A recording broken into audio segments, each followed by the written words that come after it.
Estamos hoy aquí reunidos nuevamente con nuestra queridísima amiga y compañera. Ella pertenece también al grupo de Corazón Estelar, Pamela Díaz. Ella es una terapeuta con una trayectoria, quizás una de las trayectorias más largas. Que tiene más de 20 años en el mundo de la conciencia, del espíritu.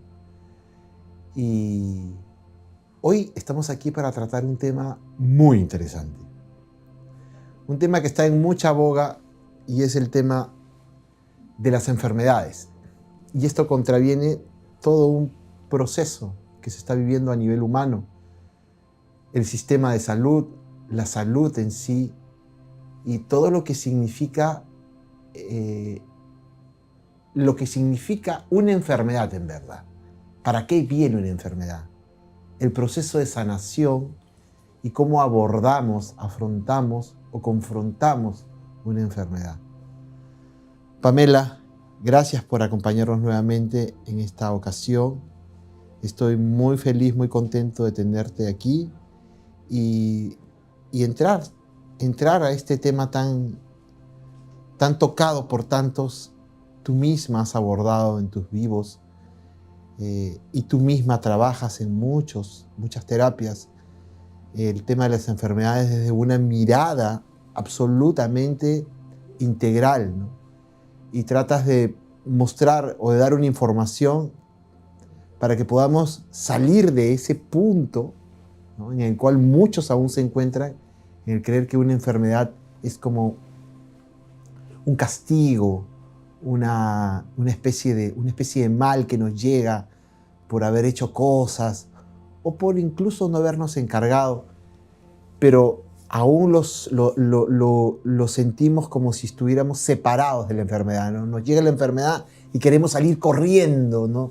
Que nos den la pastilla para no volvernos a acordar, o que nos corten incluso si es necesario, que nos saquen lo que nos tengan que sacar. El sistema se ha formado así. ¿Cuáles son las primeras ideas que podemos entender sobre cómo entender las enfermedades desde un punto de vista, desde la conciencia, ¿no?, desde la integralidad? Saludarlos a todos nuevamente, que agradecida de esta nueva invitación y de poder volver a este espacio con algo que es tremendamente fundamental. El comprender desde el origen, ¿no? Porque las enfermedades son un grito, una manifestación evidente de una falta de equilibrio.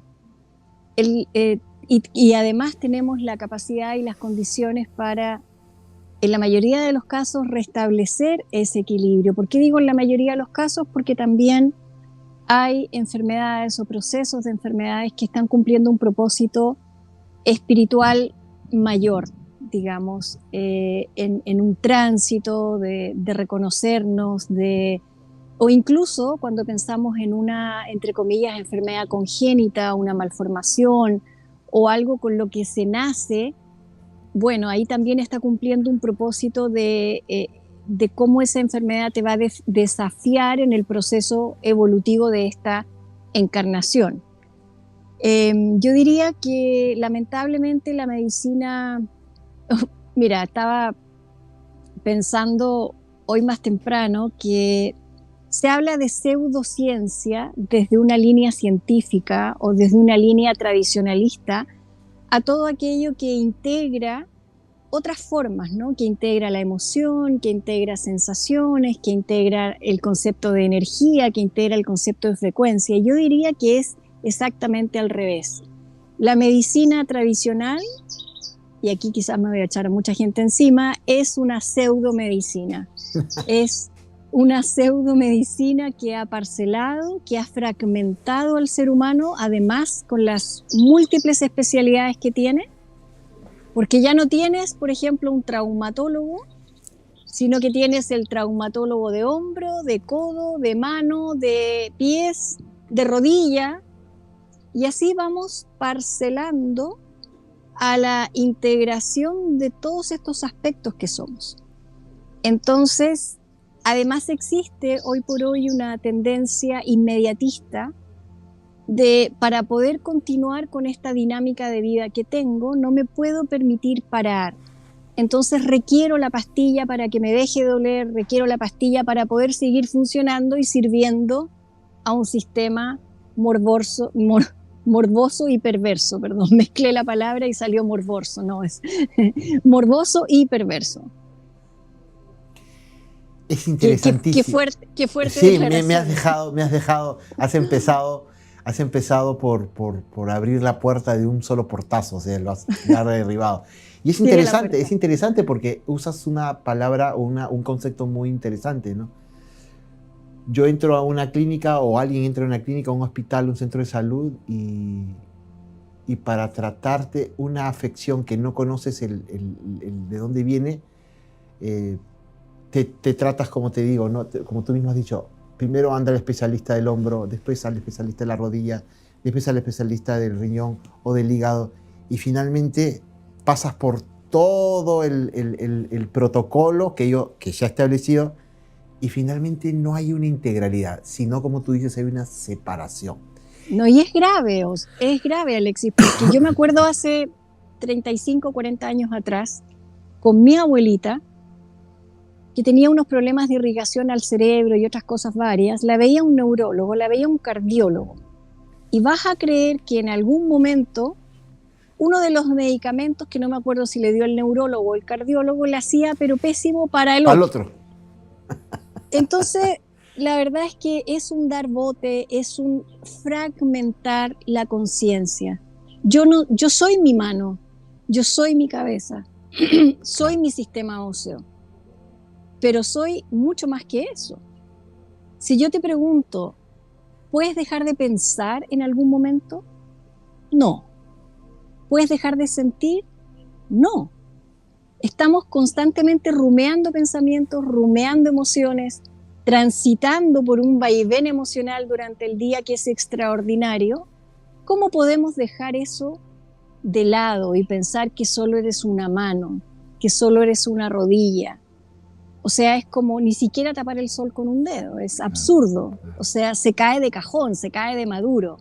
Entonces yo digo hoy día que la medicina tradicional es una pseudomedicina que ha tenido muchísimos avances, que permite una vida más prolongada, claro que sí, pero hay muchos otros factores que la están permitiendo a su vez, no solamente resultado de una medicina.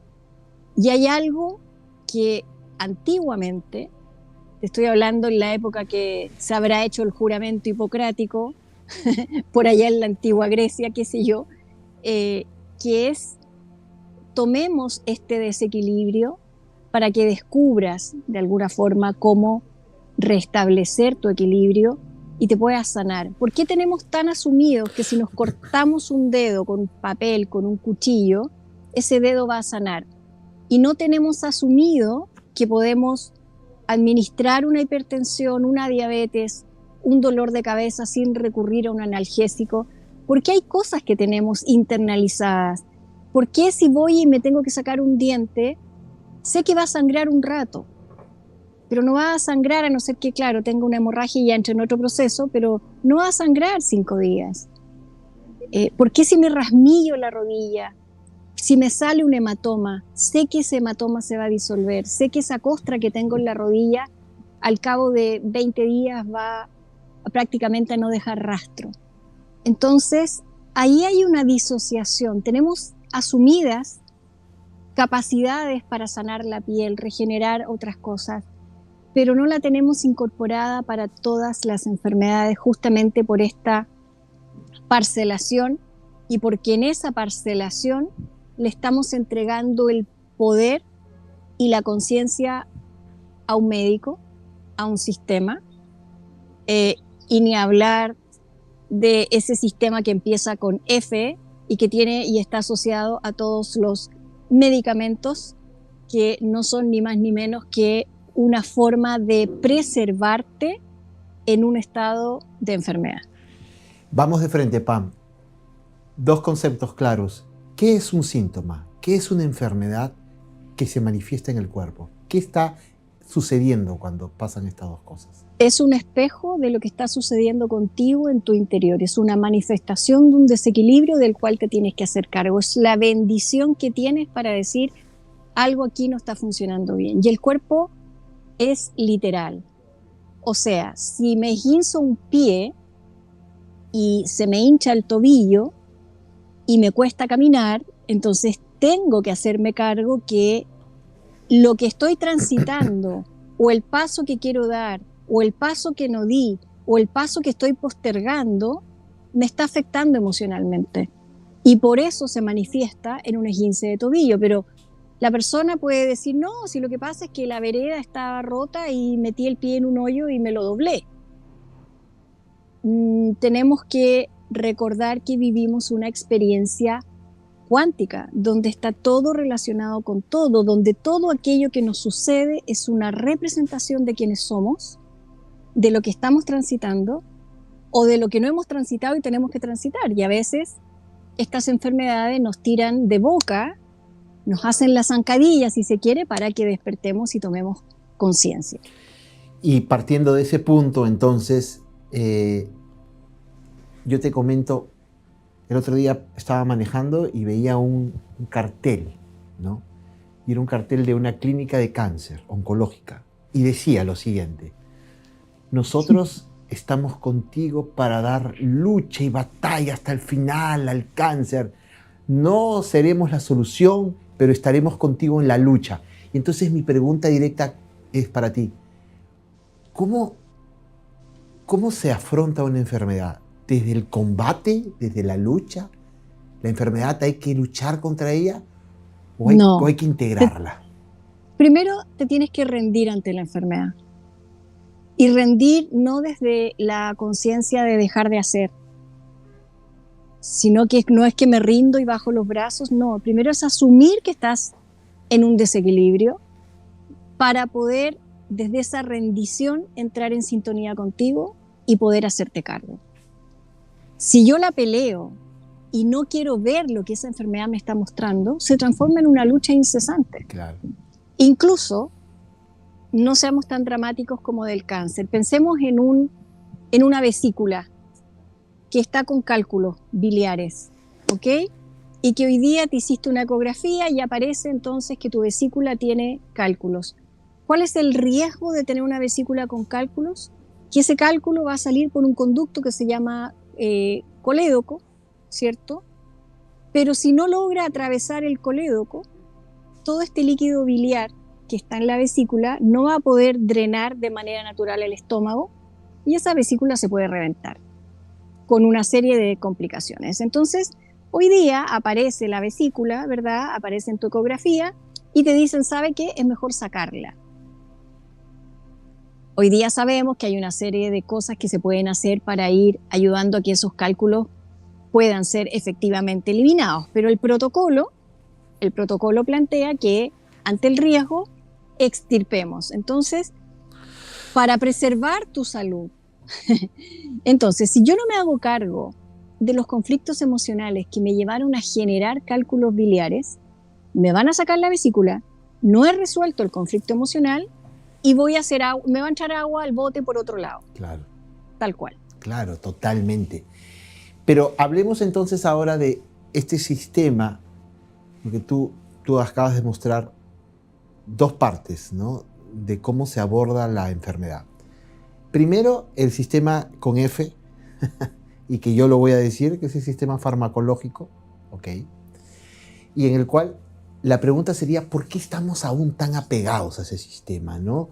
¿Por qué realmente queremos la pastilla? Y me incluyo en algunas situaciones de mi vida, y todos hemos estado, ¿no?, en esa posibilidad, pero es un trabajo desde la conciencia, con disciplina. Ya está bien, o sea, si yo también recurro eventualmente a ciertos medicamentos, pero no por ello dejo de hacer mi proceso. Exactamente. Ok, que no es lo mismo. Pero respondiendo a tu pregunta de por qué estamos tan aferrados, porque ha habido un trabajo de hormiga desde hace muchos años en donde este tipo de industria está presente en la formación académica, en la formación universitaria. Esta industria financia investigación. esta industria financia muchas cosas del sistema, entonces se transformó en una industria absolutamente perversa que compró, por decirlo así, que compró a la medicina tradicional, y entonces quienes entran como pollitos a los 18 años a estudiar la digna carrera de ser médico, les empiezan a lavar el cerebro desde tempranamente con una forma de hacer las cosas. Entonces, ya el médico, incluso hay ciertos movimientos donde se está tratando de volver al médico de cabecera, por ejemplo, o al médico de familia, ¿ok? Porque también en la trayectoria se han dado cuenta que esta cosa tan parcelada genera una disociación y genera muchos conflictos a su vez, también con los grandes avances que puede determinar, porque te centras en un área de estudio más pequeña y más específica, evidentemente que puedes descubrir muchas cosas, pero se ha perdido como la visión integrativa, ¿no? Entonces nos aferramos a la pastilla porque yo estoy convencido que es la pastilla la que me baja la presión y efectivamente ayuda.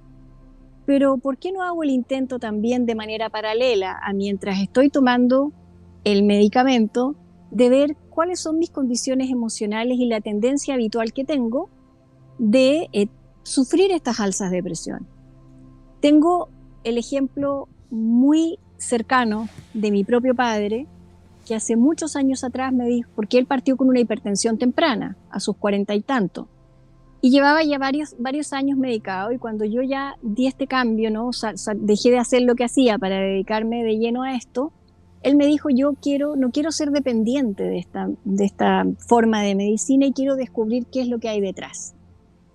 Y cuando lo trabajé con él, o mejor dicho, lo trabajamos en conjunto, lo que también fue una tremenda escuela para mí, porque ver a tu padre en sus propios procesos emocionales, yo como terapeuta, me hizo formarme de una manera de poder generar no una distancia, sino que aprender a administrar mis propias emociones y verlo, si bien como mi padre, no embaucarme emocionalmente en su propio dolor o en su propio tema que estaba de alguna manera procesando, ¿no? Y logramos en ese trabajo el que él pudiera dejar el medicamento de manera paulatina, pero se hizo cargo. Entonces, en esta búsqueda de apagar el llamado de atención, que es el síntoma o la enfermedad, para poder de alguna manera continuar con la vida, lo que yo te digo es que no estás resolviendo y te estás haciendo codependiente de un proceso que a lo mejor sí te va a ayudar a tener la presión más baja, pero cuando yo no resuelvo eso emocional, me va a pasar entonces por otro lado y voy a empezar a vivir la vida llenándome de medicamentos y no haciéndome cargo de lo que realmente tengo que hacer en esta encarnación, que es evolucionar. Claro. Eso es lo más terrible todavía.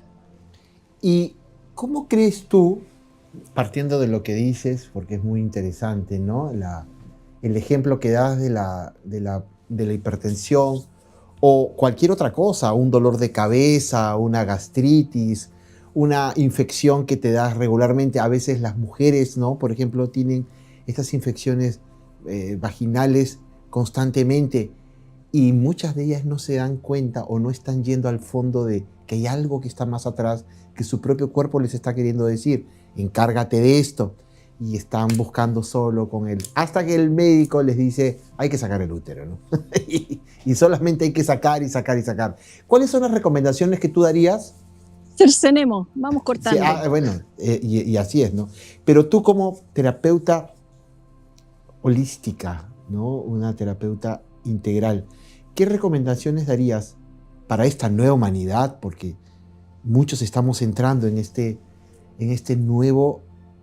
nueva conciencia y reconectándonos de otra forma, no solo con nuestro cuerpo, sino con nuestros pensamientos, con nuestras emociones.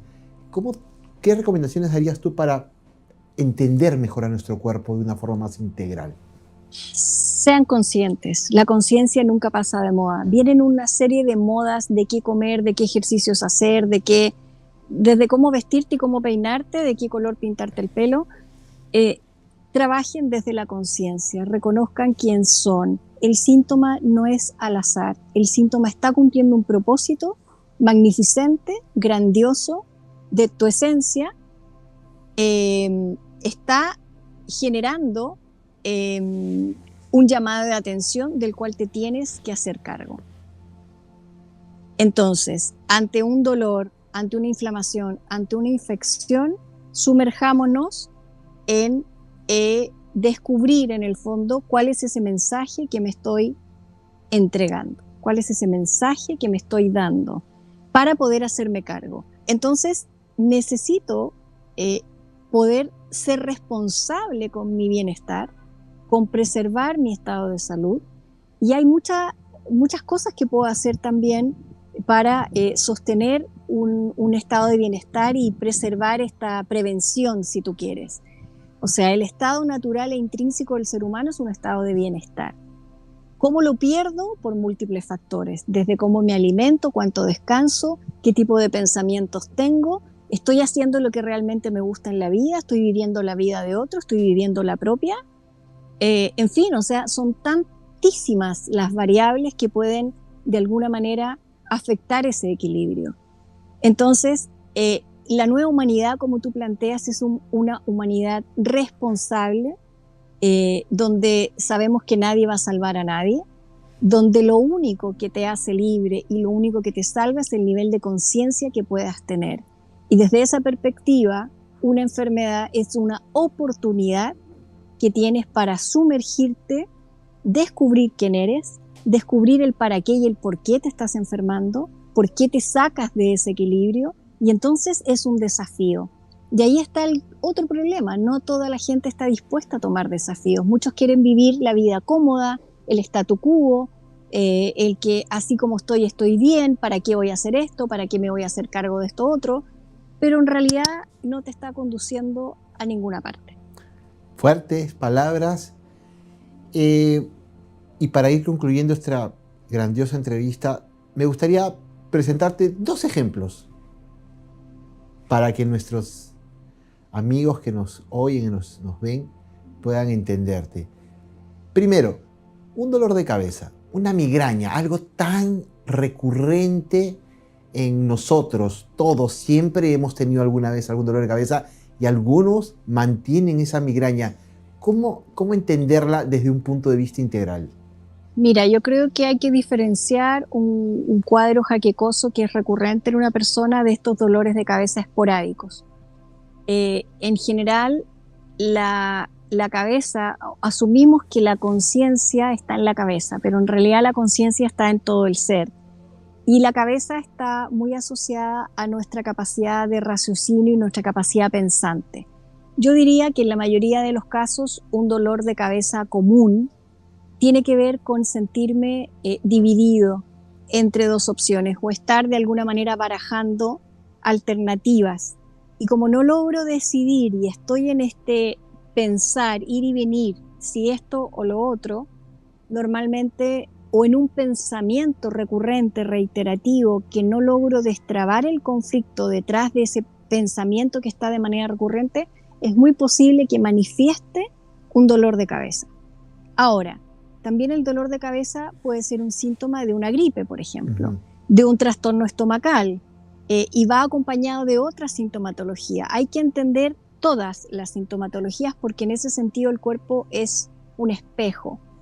O sea, el sistema digestivo, que empieza en la boca, termina en el ano, es un tremendo, gran sistema que tiene muchos órganos asociados, pero ¿qué es lo que hace el sistema digestivo? Es procesar alimentos para tomar nutrientes y desechar residuos, básicamente. Entonces, en cómo yo viva la vida, cómo yo tomo cada acontecimiento, cómo lo degluto, cómo lo proceso, cómo me nutro de él y cómo lo elimino, tiene que ver, por ejemplo. Ahora ya un cuadro jaquecoso de migraña ya más recurrente, suelen haber otros temas. Me ha tocado ver a lo largo del tiempo que hay mucho conflicto con el padre, muchas veces, que es quien nos da de alguna manera la estructura. No necesariamente yo quepo dentro de esa estructura, o me queda grande o me queda chica, etcétera, etcétera, y manifiesta de alguna manera, por ejemplo, por ahí. Entonces, para hacer ciertas diferencias. Interesante, ¿no? He visto también muchas mujeres que tienen dolores de cabeza y que básicamente están manifestando una incompatibilidad con la figura del padre. Muy interesante. Y un tema recurrente y hoy que se ve por todos lados, ¿no? La diabetes, algo que está ahí siempre. A ver, pero te planteo yo la pregunta. Claro. ¿Cómo defines tú la diabetes desde lo que tú entiendes Desde lo que afuera? yo entiendo es la imposibilidad de que el páncreas genere una insulina para procesar la glucosa y el azúcar y todo. Y por lo tanto te hace tener niveles de azúcar alto en la sangre. Así es. ¿Y qué es el azúcar o la glucosa? Dulzura. Dulzura, exactamente. Entonces, normalmente hay varias cosas, porque no es lo mismo una diabetes que una resistencia a la insulina, por ejemplo, que es que tu páncreas está procesando, está generando insulina, pero tu cuerpo no la acepta, digamos, o no deja que esa insulina que tu páncreas genera realmente procese los alimentos para que tus niveles de azúcar estén normales, digamos, normales, ¿no? Entonces no es lo mismo, pero el tener el azúcar más alta habla y manifiesta que yo necesito más dulzura de alguna manera. Por ende, puedo inferir que esa infancia, esa primera infancia, de alguna manera tuvo un sesgo, de alguna manera tuvo una carencia. Entonces, como no la he logrado cubrir por mí mismo a través de los años, el cuerpo reacciona. El cuerpo genera este nivel de azúcar que estoy necesitando más dulzura en mi vida. ¿Y por qué la estoy necesitando? ¿Porque espero que me la den otros o la estoy procesando a través de reconocerme quién soy? Hay mucho que explorar en una diabetes, pero en términos muy generales, y aquí cada persona es un universo en sí misma, pero en términos muy generales esa persona está compensando una falta de azúcar, de dulzura que tuvo en algún momento de su vida. Pero eso también querría decir que si esa persona trabaja a profundidad y a conciencia esos recuerdos o esa infancia o esos eventos, esas experiencias en las cuales se siente descompensada, no vamos a decirlo de dulzura, podría alcanzar un nivel óptimo. O sea, estamos destinados a sanar nosotros mismos. Pero para eso te tienes que hacer responsable de qué vivencias, de qué experiencias detonan en esa diabetes o en la enfermedad que sea, y el por qué y el para qué. Pero, nuevamente, para preservar un estado de salud, se exige ser consciente del que sepas para qué estás aquí también. Claro. El por qué decidiste nacer en este tiempo, en esa familia X, y mucho se habla de estos genes, ¿no? Que es una enfermedad genética. Si tuvo diabetes tu padre, la vas a tener tú. Si tuvo hipertensión tu madre, la vas a tener tú. Y están estas sentencias, ¿no?, que hace la medicina, la pseudomedicina tradicional. ¿Y qué es lo que pasa? ¿Qué es lo que uno aprende en la familia en la que vive o se crió? Aprende formas de resolver, aprende formas de vincularnos. Y todo eso son estructuras que nos van de alguna manera condicionando y determinando. Entonces, es esa forma repetida de hacer las cosas la que va finalmente a manifestarse afectando un gen. Es la forma de pensamiento la que activa una potencialidad en un gen.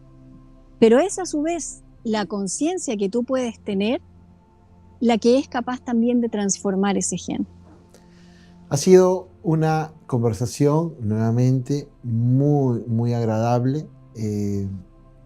Yo estoy absolutamente feliz y sobre todo entendiendo que Pamela Díaz, la mensajera del alba, viene a entregarnos una información profunda en estas conversaciones que espero se puedan seguir repitiendo. Pam, te agradezco infinitamente tu apoyo, tu servicio a este planeta, lo que vienes haciendo, lo que venimos haciendo. Unas palabras finales de agradecimiento para ti.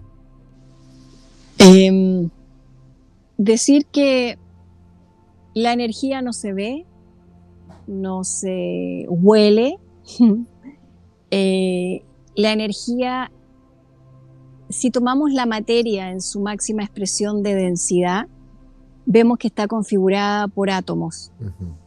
Y los átomos tienen un núcleo, tienen electrones, tienen protones, pero no vemos el movimiento de esos átomos, no vemos los electrones, a no ser que estemos usando un microscopio específico, ¿verdad? Entonces, la energía da forma a la materia. La energía se modifica a través de la conciencia. Por ende, todo lo que se va a manifestar en el cuerpo biológico es un resultado de tu energía y de tu conciencia. ¿Quieres transformar la biología? Tienes que transformar necesaria y obligadamente la conciencia. La conciencia es lo primero. De la conciencia se expresa una biología. Por ende, atacar el síntoma, cercenar el órgano, aplacar la sintomatología con medicamentos no te lleva a transformar la conciencia y a resolver el origen de ese desequilibrio. Esas son mis palabras de cierre, con inmensa gratitud, con inmensa alegría de poder estar compartiendo contigo en un espacio distinto, gracias al equipo que te está ayudando a sostener también esta forma de trabajo. Así es que a la gente nos vemos pronto, a ti nos vemos más tarde. Muchas gracias querida Pam, gracias a todos, nos vemos en una próxima oportunidad.